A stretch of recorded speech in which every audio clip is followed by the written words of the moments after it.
Can you dig it, you sucker?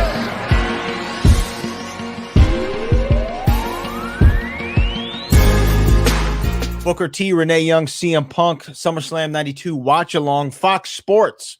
It was kind of a backstage reunion. Is there a new status of backstage? Are we back? What's going on? Well, I wouldn't necessarily say we're 100% back or anything like that, but I know we, did the watch party. I think we got something coming up, for the pay-per-view for SummerSlam as well. Hopefully that'll go off.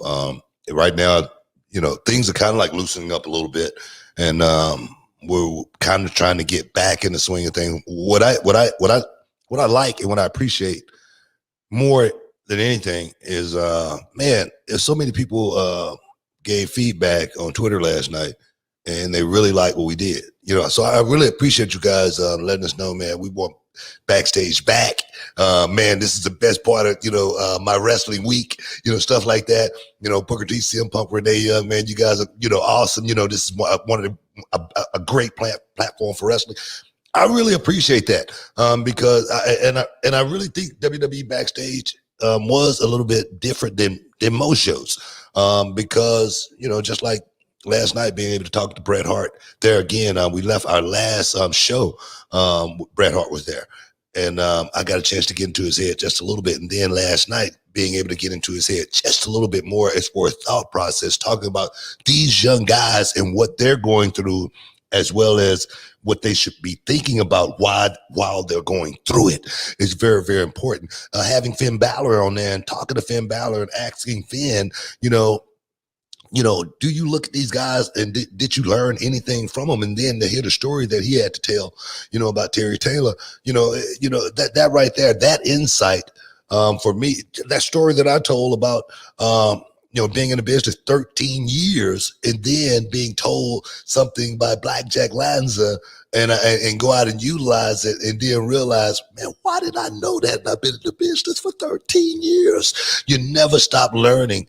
When you're in this business, and if you're smart, you're gonna keep your ears open and see how can I utilize certain tools. Punk, he elaborated as well as far as what he learned from Steamboat when in the beginning, he had both ears closed. He didn't want to hear what this old guy got to say, and then the guy go, wait a minute, no, go out and just try it. And he said that was the biggest part of the match and the most important part of the match. And that's what he remembered most. So I just felt like WWE Backstage for me was inquisitive. It definitely gave you something to hold on to and something to bite into when you left it thinking about something. And that's why I miss WWE Backstage, because that's real talk as far as I'm concerned. And ain't a whole lot of people out there talking about the business from that aspect, trying to, further the knowledge of these young guys and get them to that point to where hopefully, they get a chance to see it just like we did and enjoy it, the fruits of the labor on the back end as well. Talking to Finn Balor about, man, how he used to work so hard in Japan, how his body used to be so sore, and then he get to WWE and realize, man, slowing down. And he said, man, it's still hard for him to go out there and slow down. So that knowledge right there is invaluable for these young people to be able to access it.